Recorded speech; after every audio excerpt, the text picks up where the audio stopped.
नमस्कार प्यारे विद्यार्थियों, आप सभी का एक बार फिर से बिडन एकेडमी बुचावास के इस ऑनलाइन प्लेटफॉर्म पे हार्दिक स्वागत है। और बच्चों, अपने कल जो क्लास हुई थी उसमें हमने पढ़ा था चैप्टर 5 स्टार्ट कर दिया था, वंशागति एवं विविधता के सिद्धांत। और इसमें बच्चों हमने मेंडल का जीवन परिचय पढ़ा था। हालांकि अपने जो एनसीईआरटी का सिलेबस है उसमें मेंडल का जो जीवन परिचय है वो बिल्कुल शॉर्ट में दे रखा है, या ऐसे मान सकते हैं नए के बराबर दे रखा है। लेकिन फिर भी बच्चों इसमें से कुछ क्वेश्चन है वो पुटअप होने की संभावनाएं होती हैं। तो अपने क्या करेंगे, थोड़ा सा डिटेल में चलेंगे, और जब नोट्स की अपने बात करेंगे तो नोट्स बनाएंगे तो उसमें अपने पॉइंट टू पॉइंट चलेंगे, लेकिन जब अपने समझेंगे उसमें थोड़ा सा अपने डीप में चलेंगे। तो अपने पास नेक्स्ट आता है कि जब मेंडल ने के जो नियम थे वो 1866 के अंदर क्या हो चुके थे बच्चों, प्रकाशित हो चुके थे। लेकिन उसके बाद 1900 तक ये लगभग 35 वर्ष तक क्या रहे बच्चों, किसी के सामने प्रस्तुत नहीं हुए, या फिर अपने कह सकते हैं कि ये अस्तित्व में नहीं आए। लगभग ये काल जो है 35 वर्ष का था। 35 वर्ष के बाद लगभग अपने बात करते हैं सन 1900 के अंदर 3 और वैज्ञानिक आते हैं जो अलग अलग देश के हैं, और इन्होंने प्रयोग भी अलग अलग किए थे। लेकिन इनके जो निष्कर्ष निकले वो निष्कर्ष सभी के समान थे, और वो निष्कर्ष थे किसके, मेंडल के निष्कर्षों के जैसे ही। तब इनको मेंडल की जो मेंडलवाद है उनका पुनः खोजकर्ता कहा जाता है। यानी अपने पास नेक्स्ट जो हेडिंग आती है वो मेंडल के नियमों के पुनर्खोजकर्ता।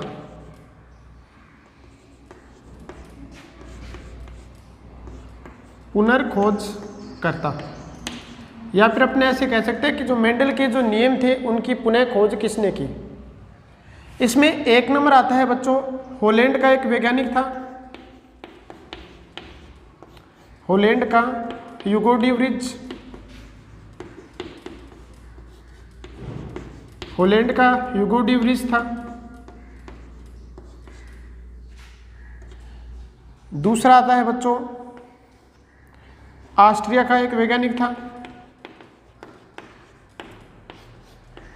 ऑस्ट्रिया का Erich von Tschermak. Erich von Tschermak. तीसरे की अगर हम बात करते हैं तो तीसरा वैज्ञानिक आता है बच्चों जर्मनी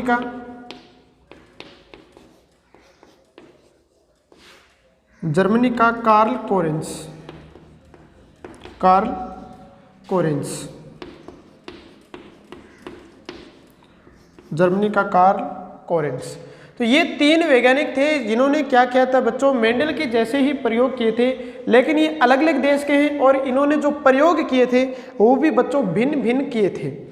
लेकिन जब इनके निष्कर्ष निकले और इन निष्कर्षों का प्रकाशन हुआ, और इन निष्कर्षों का जो प्रकाशन हुआ था या इनके जो प्रयोग हैं उन प्रयोगों का प्रकाशन हुआ था, वो बच्चों एक पत्रिका निकलती है फ्लोरा, फ्लोरा नामक पत्रिका।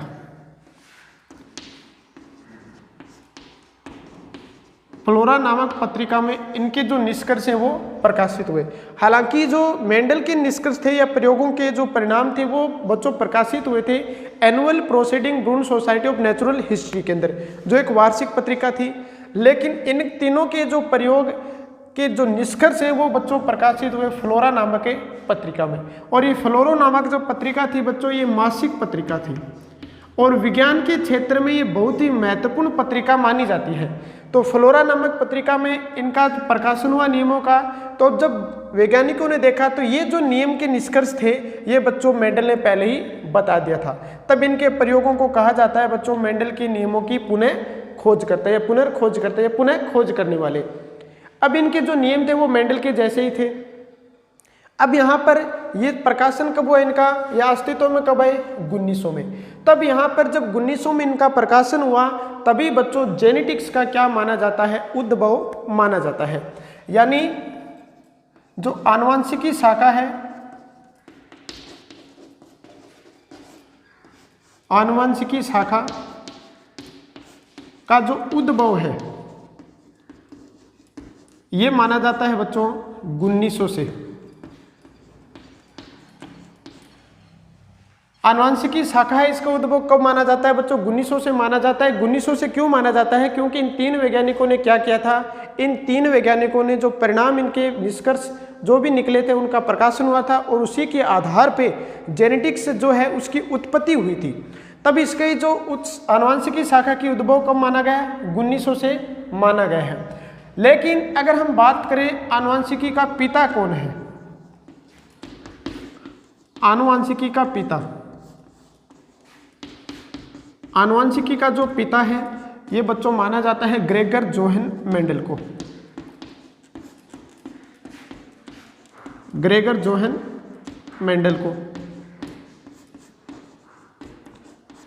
अब ग्रेगर जोहन मेंडल को ही आनुवंशिकी का पिता क्यों माना जाता है? क्योंकि बच्चों मेंडल ने क्या किया था, सर्वप्रथम प्रयोग किए थे और उन प्रयोगों के आधार पर ही निष्कर्ष निकले थे और वहीं से इसकी क्या हुई, उत्पत्ति हुई थी। तब इसको क्या माना जाता है, आनुवंशिकी का पिता माना जाता है। यानी अपने कह सकते हैं कि जो मेंडल क्वेश्चन यहाँ पर पूछा जाता है, आरबीसी में पूछा जाता है, एनसीईआरटी में भी संभावना है कि आनुवंशिकी का पिता किसे माना जाता है और क्यों, आनुवंशिकी का पिता किसे माना जाता है और क्यों माना जाता है। किसे माना जाता है? ग्रेगर जोहन मेंडल को माना जाता है। और क्यों माना जाता है? क्योंकि मेंडल ने ही सर्वप्रथम आनुवंशिकता से संबंधित प्रयोग किए थे और उन प्रयोगों के निष्कर्षों के आधार पे ही आगे नियम बने आनुवंशिकी के और वहीं से आनुवंशिकी की जो एक शाखा है विज्ञान की आनुवंशिकी, उसका उद्भव हुआ। तो 2 रीजन हो गए, माना किसको जाता है, मेंडल को। क्यों माना जाता है? क्योंकि इनके प्रयोगों के आधार पर आनुवंशिकी शाखा का उद्भव हुआ। अब अपने ये पुनः खोज करता आ गए। अब इस प्रकार अब अपने नेक्स्ट बात करते हैं बच्चों कि मेंडल ने जो पादप चुना था, कौन सा पादप चुना था और उसके कितने लक्षण चुने थे। तब अपने यहाँ पर कह सकते हैं कि मेंडल ने जो मटर का पादप चुना था उसके क्या रीजन थे। मेंडल द्वारा मटर पादप के चुनाव के कारण, कि ऐसे क्या कारण थे कि मेंडल ने मटर पादप का ही चुनाव किया। हालांकि हम पहले बात कर चुके हैं, पहले किसका चुनाव किया था, होकवीड नामक पादप का चुनाव किया था अपने प्रयोग के लिए। लेकिन बाद में मेंडल ने क्या किया, मटर के पादप का चुनाव किया। अब इसका चुनाव क्यों किया, इसका पहला रीजन आता है अपने पास, जो मटर का पादप है, मटर का पादप 1 वर्षीय होता है, 1 वर्षीय होता है। अब 1 वर्षीय की बात करें तो 1 वर्षीय का मतलब क्या है बच्चों, कि मटर का जो पादप है बच्चों उसको 1 वर्ष में अपने उगाकर बीज उगा सकते हैं, उससे नया पादप बन सकता है, उससे हमें फल भी प्राप्त हो जाते हैं और फिर वो नष्ट हो जाता है। यानी 1 वर्षीय पादप का मतलब हुआ कि 1 वर्ष के अंदर बीज अपने बोने से लेकर पादप की नष्ट होने तक जितनी भी प्रक्रिया है वो 1 वर्ष में संपन्न हो जाती है।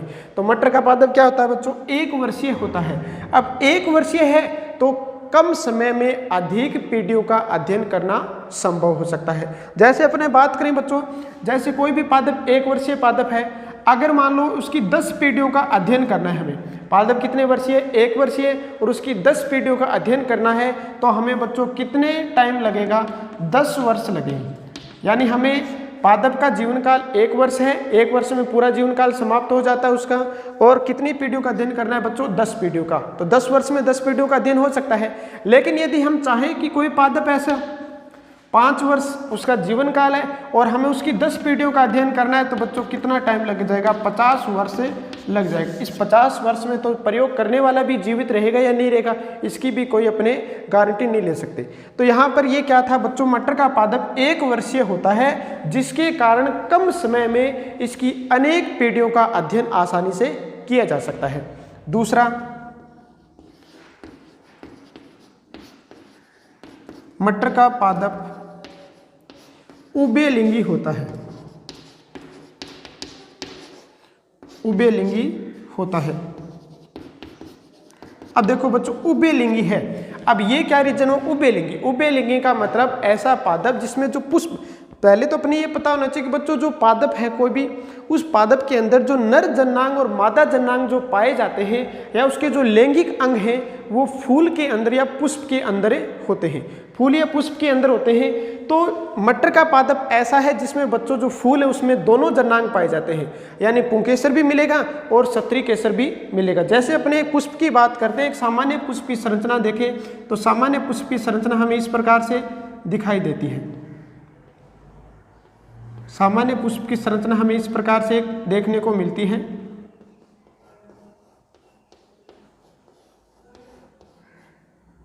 ये पुष्प के बाह्य जन्नांग हो गए।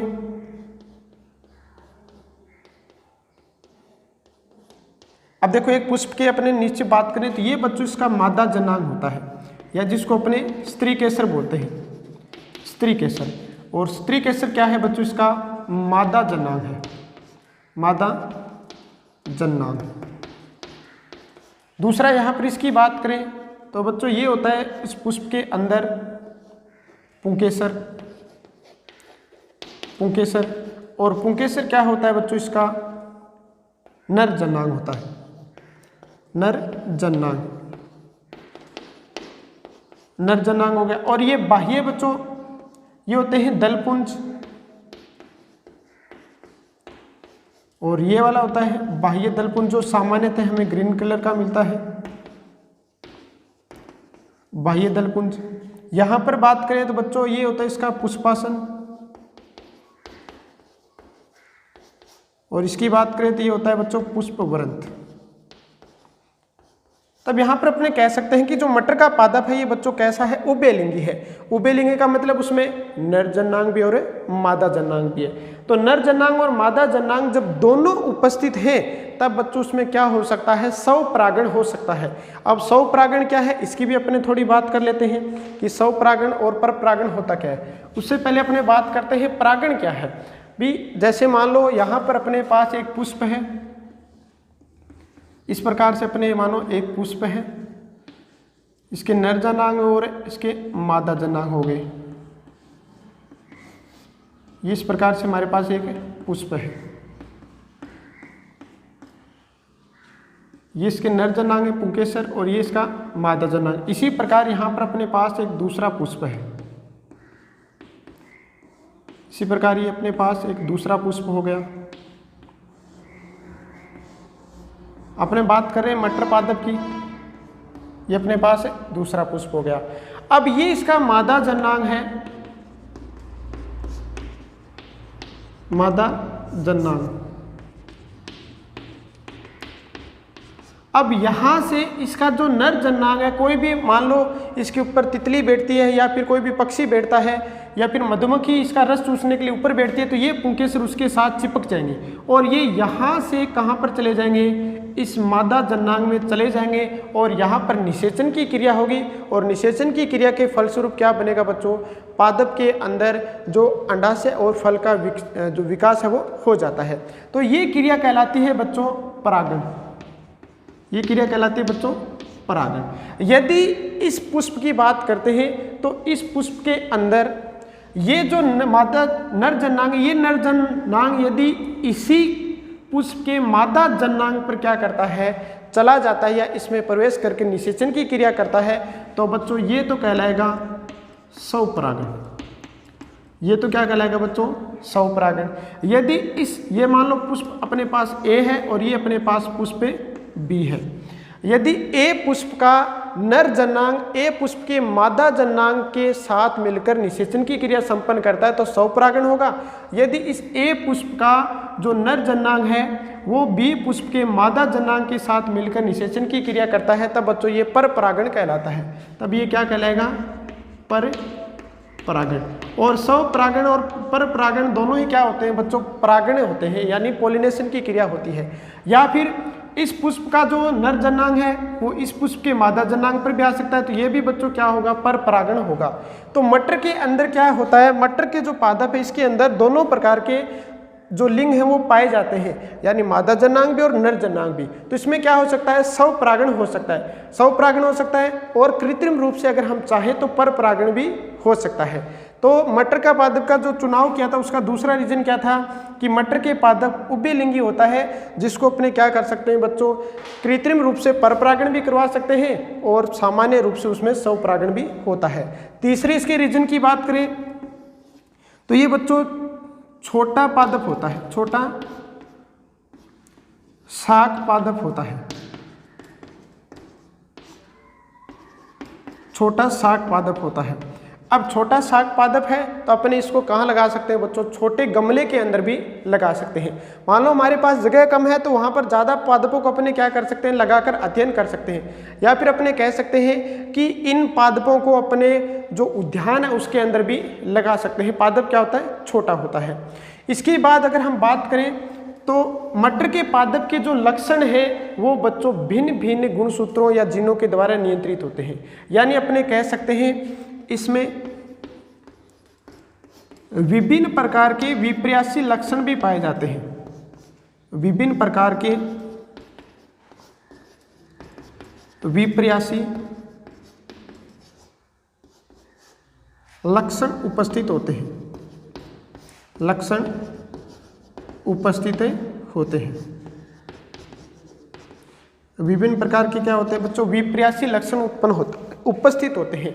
विपर्यासी लक्षण की बात करते हैं तो विपर्यासी लक्षण कौन से होते हैं बच्चों, विपर्यासी लक्षण की अगर हम बात करें तो विपर्यासी लक्षण वे लक्षण होते हैं जो किसी पादप के अंदर हमें स्पष्ट रूप से दिखाई देते हैं।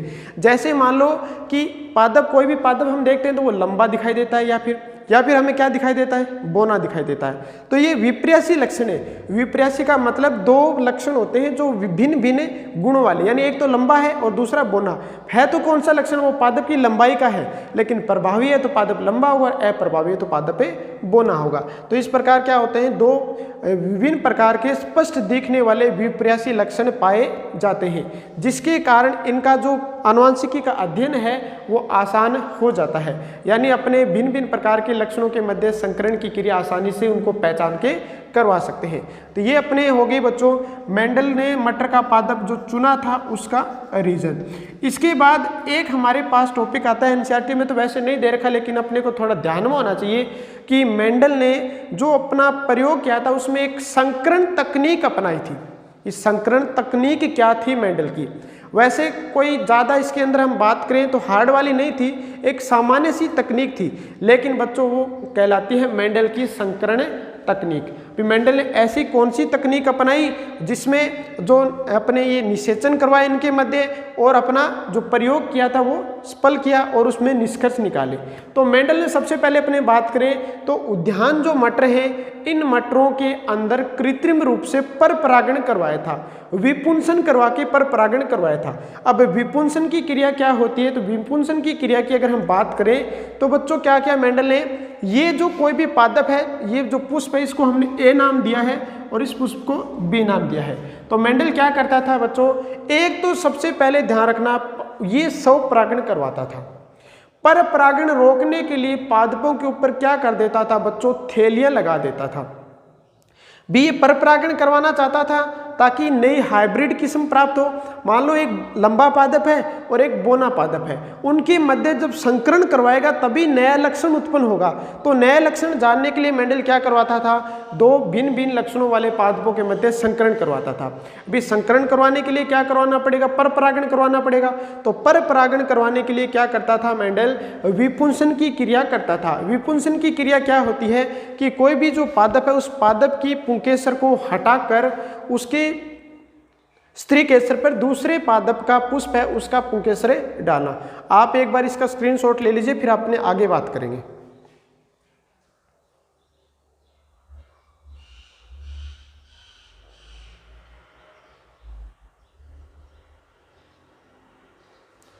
हाँ, तो आप आगे बात करते हैं अपने कि मेंडल की संकरण तकनीक क्या थी। मेंडल की संकरण तकनीक की अगर बात करें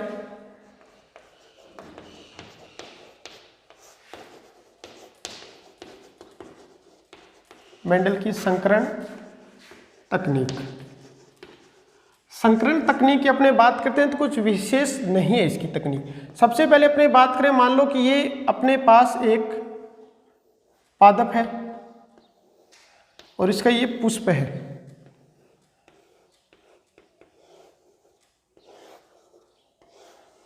इसका पुष्प हो गया। अब मेंडल क्या करता था, स्व परागण तो इनमें होता ही था, लेकिन पर परागण करवाने के लिए क्या करता है बच्चों, इसका जो यहाँ वाला ये जो पुंकेसर है इसको हटा देता था। पुंकेसर को क्या कर देता, हटा देता था, कैंची से काट कर या फिर कोई अन्य माध्यम से पुंकेसर को हटा देता था, हटा देता था। और पुंकेसर को हटाने की जो क्रिया है वही बच्चों क्या कहलाती है, विपुंसन कहलाती है, विपुंसन कहलाती है। तो ये बच्चों जो विपुंसन शब्द है ये अपने लिए बहुत इंपॉर्टेंट शब्द है। हर बार अपने बात करें कोई ना कोई एग्जाम में निश्चित रूप से ये पूछा जाता है कि विपुंसन की क्रिया को स्पष्ट कीजिए। तो विपुंसन की क्रिया क्या होती है, किसी पादप से नर जननांग को काटकर पृथक करना विपुंसन कहलाता है। तो मेंडल ऐसा क्यों करता था, अब देखो मेंडल ऐसा इसलिए करता था ताकि स्वपरागण नहीं हो सके, स्वपरागण नहीं हो सके। अब स्वपरागण क्यों नहीं हो सके, अब देखो कोई भी मान लो लंबा पादप है, एक पादप कैसा है हमारे पास, लंबा पादप है, अगर उसके अंदर स्वपरागण होगा तो बच्चों नया बनने वाला पादप भी कैसा होगा, लंबा पादप होगा। यह पादप भी कैसा होगा, लंबा पादप होगा। लेकिन यदि एक लंबा पादप है और एक कैसा पादप है, बोना पादप है, अगर इनके मध्य संकरण हो तो बनने वाला जो पादप है वो नए लक्षण वाला होगा। कैसा होगा बच्चों, नए लक्षण वाला। भी नए लक्षण वाला होगा तभी तो हमें पता चलेगा कि जो लक्षण है या जो जीन है वो आगे से आगे ट्रांसफर किस प्रकार होते हैं। तो स्वपरागण रोकने के लिए मेंडल क्या करता था, विपुंसन की क्रिया करता था। इसके अतिरिक्त ये एक बार मान लो कि इसके अंदर विपुंसन की क्रिया करने के बाद परपरागण हो गया, तो उस परपरागण के बाद दोबारा किसी दूसरे पादप का परागण इसके पास नहीं पहुंचे, इसके लिए क्या करता था मेंडल, जिस पादप में विपुंसन किया उसके ऊपर थैली लगा देता था। अब मान लो यहाँ पर सपोज करो कोई दूसरा पादप है, इसका तो पुंकेसर हटा ही दिया, किसी दूसरे पादप का पुंकेसर यहाँ पर पहुँच गया, यहाँ से फिर अपने वर्तिका और वर्तिका अगर से होता हुआ इसके अंडाशय तक पहुँचता है। यदि किसी पादप दूसरे पादप का इसके ऊपर पुंकेसर पहुंच चुका है, उसके बाद भी कोई दूसरा पादप उसका पुंकेसर भी इस पे पहुंच जा सकता है। इसके लिए मेंडल क्या करता था कि इस पे परागकण डालने के बाद इसको इस प्रकार से थैली से बांध देता था, इस पादप को क्या करता, थैली से बांध देता था। तो ये है मेंडल की संकरण तकनीक। इसके बाद हम बात करते हैं कि मेंडल ने मटर के जो कौन कौन से लक्षण है उनका चुनाव किया था। तो मेंडल द्वारा चुने गए जो लक्षण है वो कौन कौन से, नेक्स्ट अपने बात करते हैं।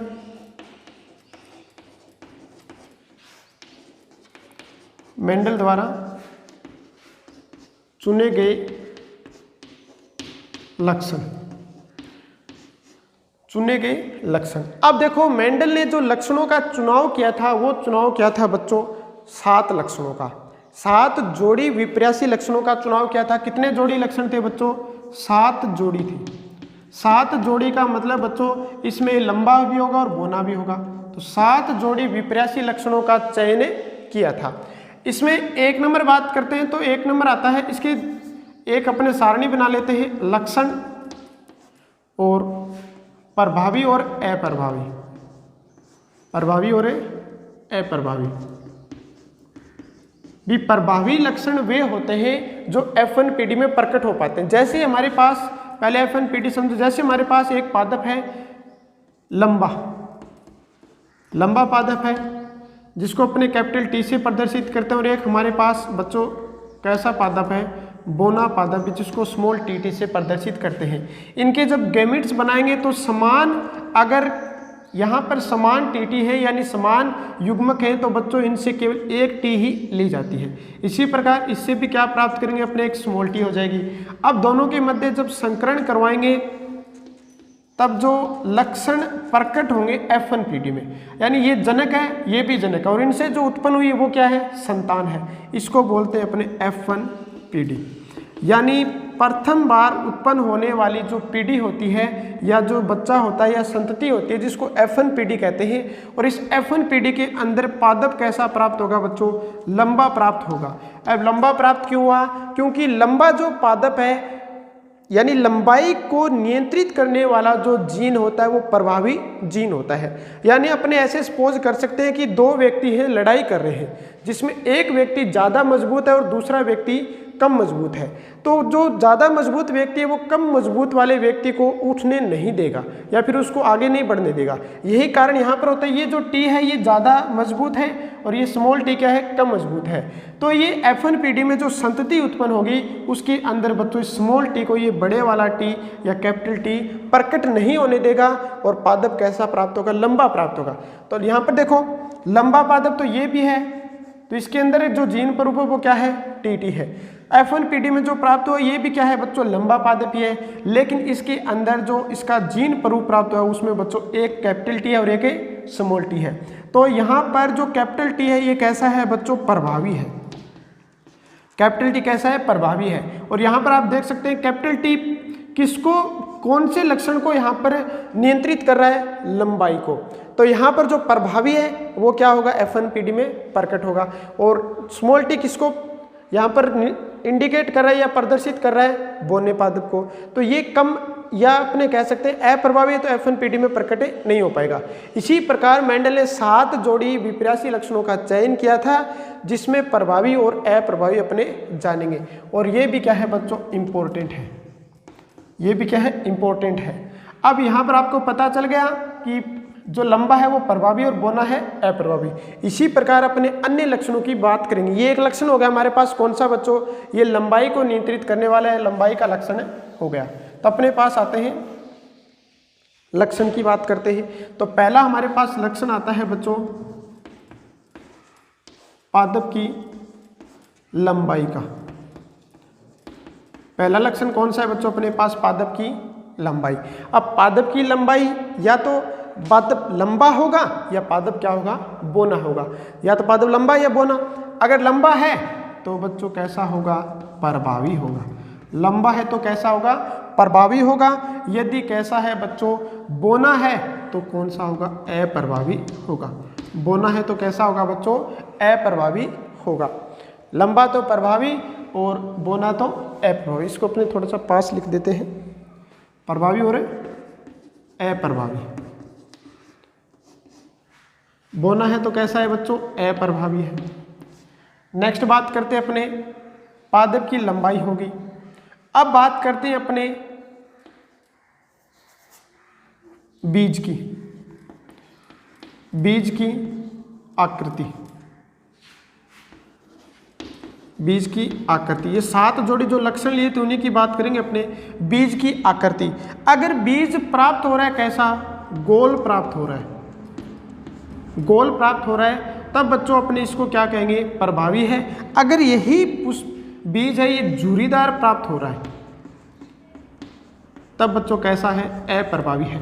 यानी एक तो ऐसा है बिल्कुल गोल प्राप्त हो रहा है बीज, और एक ऐसा झुर्रीदार प्राप्त हो रहा है, तो ये कैसा है, अप्रभावी है। इसी प्रकार तीसरा जो लक्षण लिया था वो बच्चों बीज चोल का रंग।